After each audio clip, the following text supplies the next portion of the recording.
Alone in your room, you feel completely different.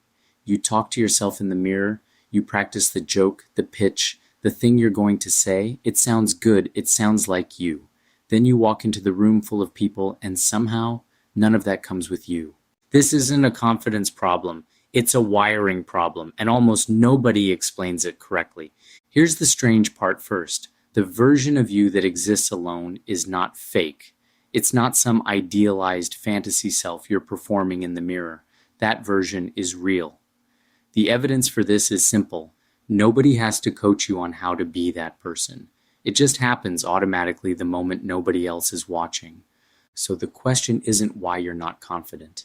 The question is what changes the instant another person enters the room.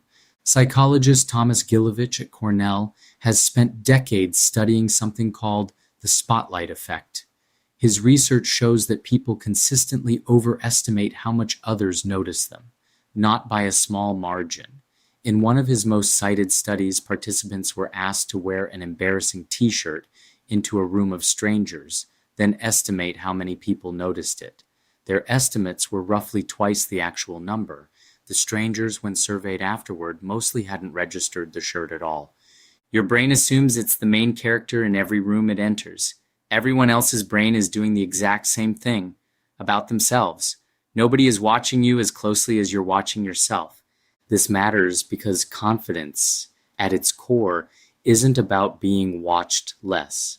It's about how much attention you're spending watching yourself. There's a concept in psychology called self-focused attention. Alone, all of your attention is pointed outward, at the task, the mirror, the joke you're rehearsing. The moment someone else is present, a significant portion of that attention silently redirects inward. You start monitoring your own voice, your own posture, whether that thing you just said landed. That redirected attention isn't free.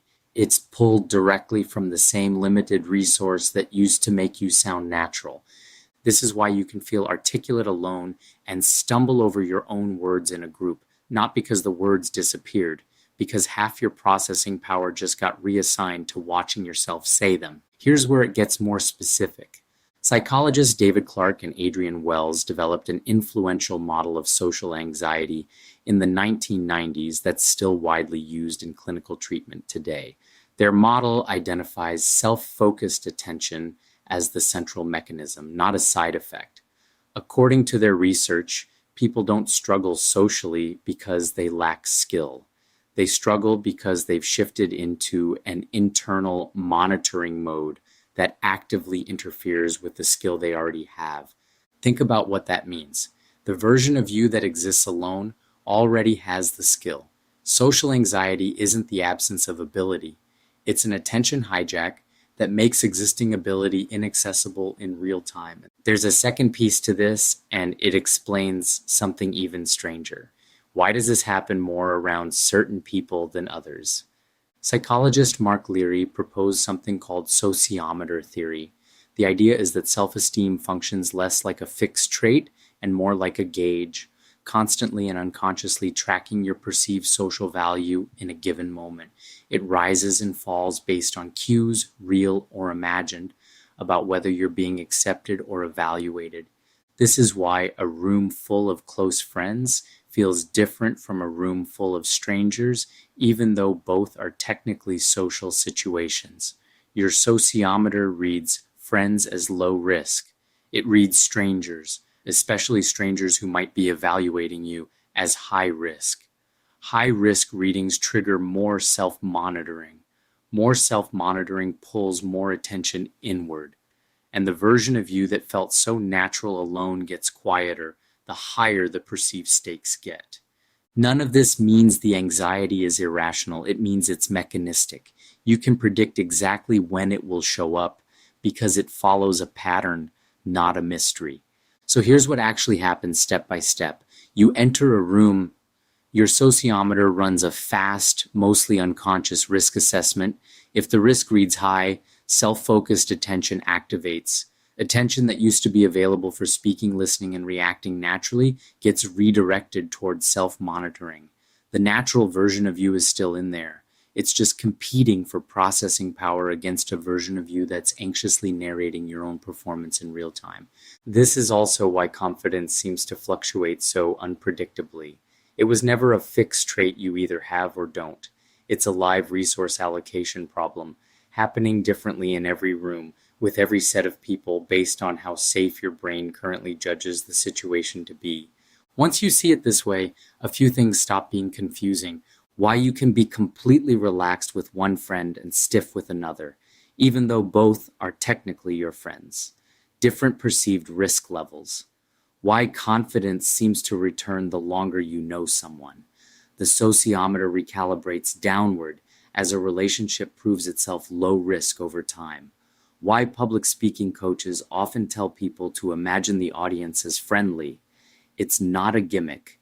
It's a direct attempt to manually lower the perceived risk reading before self-focused attention gets triggered. And it explains something people rarely connect, why you often feel most like yourself with people who have almost no stake in judging you. Strangers on a long flight, a dog, someone you'll never see again. The sociometer reads zero risk, so it never activates the internal monitoring system, and the same natural version of you that exists alone in your room shows up without being asked to. This reframes the whole problem. You don't need to build confidence from nothing. It already exists. You watched it happen this morning alone, without even trying. What you actually need is a way to lower the perceived risk reading fast enough that self-focused attention never fully activates in the first place. There are a few things that reliably do this, and none of them are about forcing yourself to feel confident. The first is exposure, not in the sense of gritting your teeth through discomfort, but in the specific sense the Clark and Wells model points to. Repeated, low-stakes exposure to a specific person or setting is what recalibrates the sociometer over time. This is why the 10th time you speak in a meeting feels easier than the first, even if nothing else about you changed. The second is shifting attention outward on purpose. Since self-focused attention is the actual mechanism, deliberately redirecting focus onto the other person, what they're saying, their expression, the conversation itself, directly competes with the internal monitoring loop. You can't fully self-monitor and fully attend to someone else at the same time. Choosing where your attention goes is one of the few levers you have real control over in the moment. The third is something almost nobody does on purpose: lowering the stakes explicitly, out loud, in your own head, before entering a situation. Reminding yourself that most people are running their own spotlight effect, worried about their own performance, not cataloging yours. This doesn't eliminate the mechanism. It just gives the risk assessment slightly less to work with. There's a fourth lever worth mentioning, because it works on the input side of this whole system, rather than the attention side. Self-focused attention has to have something to monitor. If part of what it's monitoring is your appearance, whether your hair looks right, whether you're sweating, whether you look as put together as everyone else in the room, that's extra material feeding the exact loop we've been talking about. Reduce the number of things you're quietly self-conscious about, and you reduce what that internal monitor has to work with in the first place. This is part of why looking objectively better doesn't just change how others see you. It removes entire categories of self-surveillance before they can even start.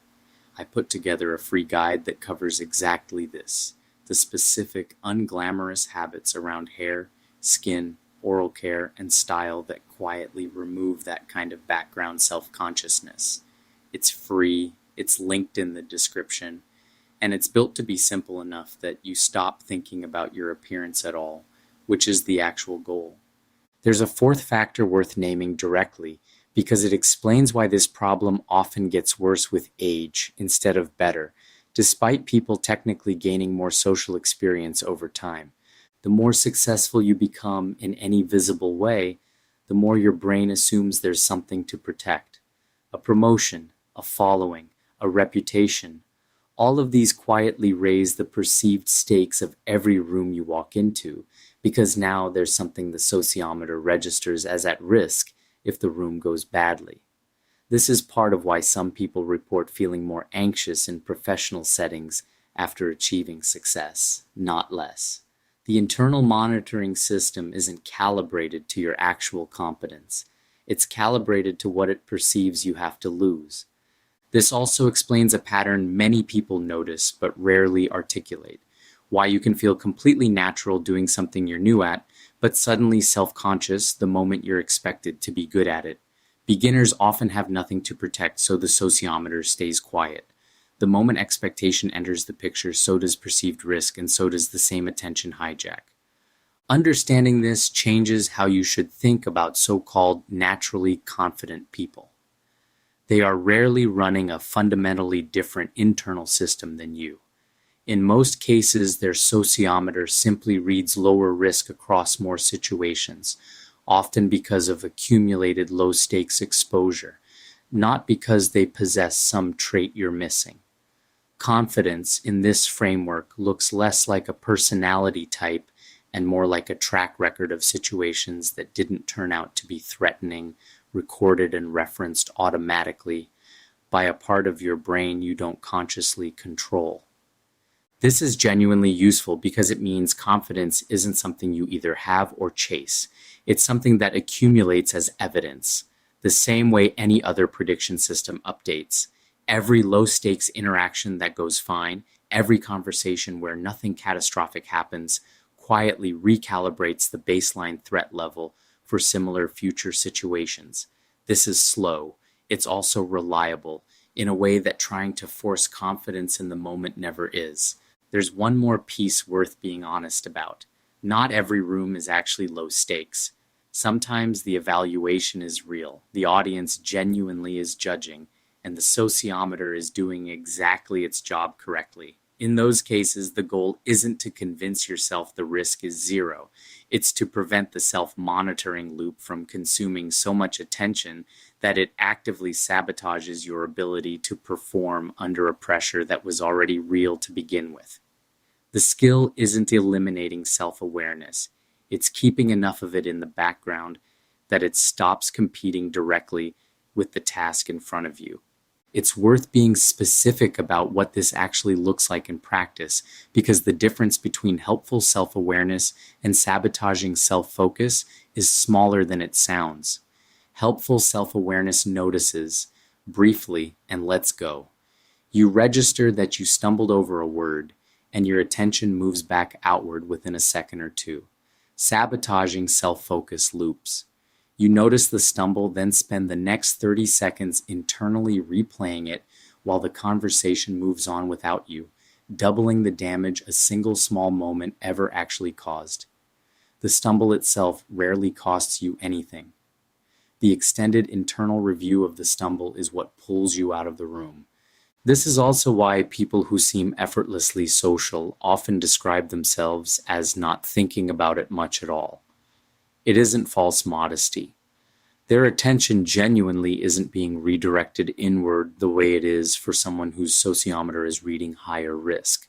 They're not suppressing self-consciousness through sheer willpower. There's simply less of it competing for the same attention in the first place, because their prediction system has less evidence telling it this particular room is dangerous. Understanding the mechanism also changes what you should actually practice. Most advice about confidence focuses on projecting differently, standing taller, speaking louder, acting as if. Some of that can help at the margins, but it treats the symptom, not the redirection problem underneath it. The more direct lever is practicing where your attention goes, catching the moment it turns inward, and gently redirecting it back outward toward the actual conversation again and again until that redirection stops requiring conscious effort and starts happening automatically, the same way it already does when you're alone. None of this requires becoming a different person. The person who was relaxed and articulate alone this morning is not a separate, aspirational version of you. He's the default. What shows up in a crowded room isn't a truer version overriding him. It's a resource allocation problem, borrowing his attention and spending it on self-surveillance instead. You walked into that room and something changed. It was never that the confident version of you disappeared. He just got quietly outbid by a part of your own brain convinced it needed to watch you as closely as you were convinced everyone else was.